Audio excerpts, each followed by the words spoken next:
What are the changes in the workforce that mean they need this flexibility, or they think it's their right, and that makes the organisation employing them have to change the way they work?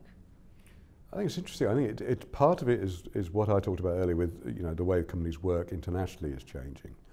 I think there's also, I mean, I was listening to some people earlier today in the room upstairs, and they were fractional CTOs. I've never heard that phrase before today. I've never heard it either. What is that? Well, I heard it earlier, so I'm probably not the right person to explain it. But it's, if you're a small company but you need a high-level technical leadership, but you don't need it all the time. It's someone who works there 3 days a week, for instance, or works for a fixed amount of time.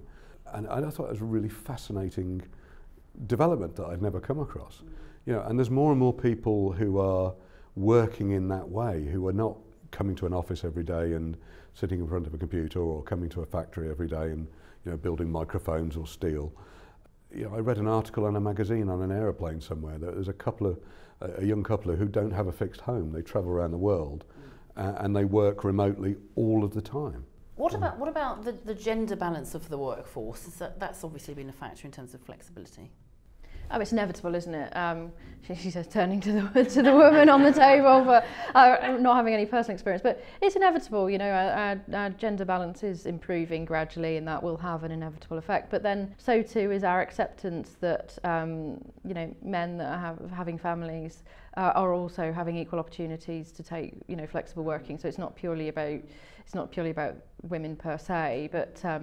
I mean, from my viewpoint, younger people, I do a lot of work with younger people in sort of universities and things, and they just have a better appreciation than my generation for work-life balance. They're more interested in the intellectual contribution they're making and the outcome of that intellectual contribution, rather than when I remember being their age, sort of turn up to work 9 to 5 or more, and it being quite a factory process. Whereas I think the younger generation are more creative and have a better appreciation for getting that balance between contribution, but also their home life, their work life as well. It's not about a generational thing necessarily. With our teams we have in Holland, for example, we've had a long history there of kind of flexible working, with specific days and not taking off a Monday because it's a long weekend.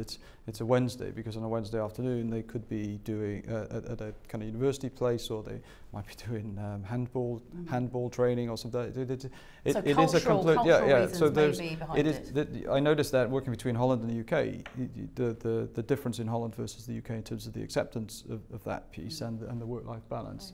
So it's not just about kind of the gender piece or the age piece, it's also a little bit about kind of where you sit. I think that's for me, and connecting with that, I mean, when we talk about flexibility, there are lots of things. For me, technology is an enabler to let people work in a different way, and I think that today there are new generations that are expecting those things as a starting point to have a working relationship with someone, But what we're seeing more and more, and especially when you are working more on the customer experience or designing new services or products for customers, is empowerment. So what they expect is to work in environments where they can take decisions and they are empowered to own those products and services and decide how to drive things forward. And especially when you try to combine that empowerment within a regulated industry like we are, is you need to create a framework combining agile and other ways of working that allows new generations to work in a flexible way, so they can take decisions every day and they feel that they are empowered to drive the business forward.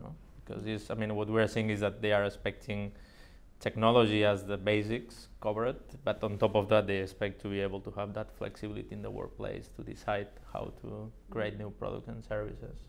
I think that's a really good point. I think some of the, hopefully, my hope is that the tools that we're creating to enable one type of flexible working then makes it a lot easier to do other things. If we create a tool to allow someone to work remotely, that then enables greater diversity in the workforce. I mean, certainly in my industry, we have a bit of an issue with the gender balance. There's lots of middle-aged guys in the business, not enough women.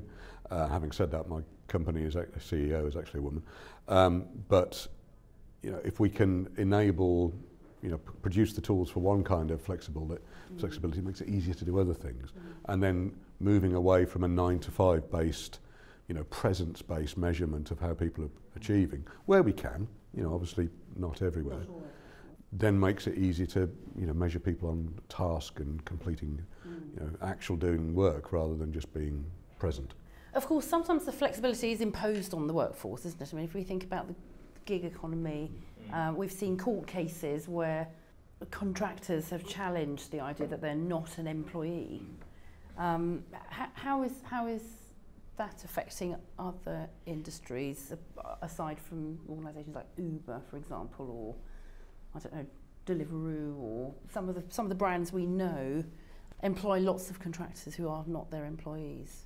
Do you think that model is a bit discredited now, or is that idea? I don't know. I think we do see. I don't know if you guys agree, but there's a lot of organisations that aspire to some of the things that Uber and Deliveroo are doing. So some of the changes they've been able to make in sort of speed of time to market and things like that. You know, a lot of organisations, commercial organisations, probably appreciate some of the benefits there.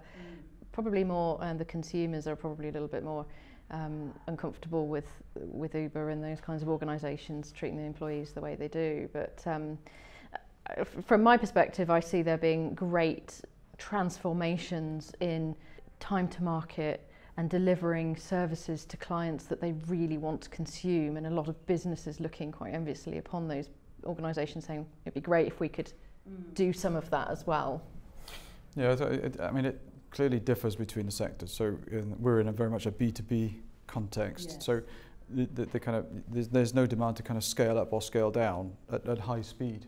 So the concept of agency people to deliver our steel when required, that just you wouldn't do that kind of thing. You need long-term logistics partners who have the right boats, who have the right type of handling equipment, who don't damage the product when it's being moving around. And similarly, even in food distribution, you want regulations, you want standards, and you want these kinds of things. So it will be a growing trend, but I doubt if it becomes the dominant trend. That's what I would feel, because there's too many other supply chains that actually have a completely different outlook on what they cost at basis or what the service requirement is going to be.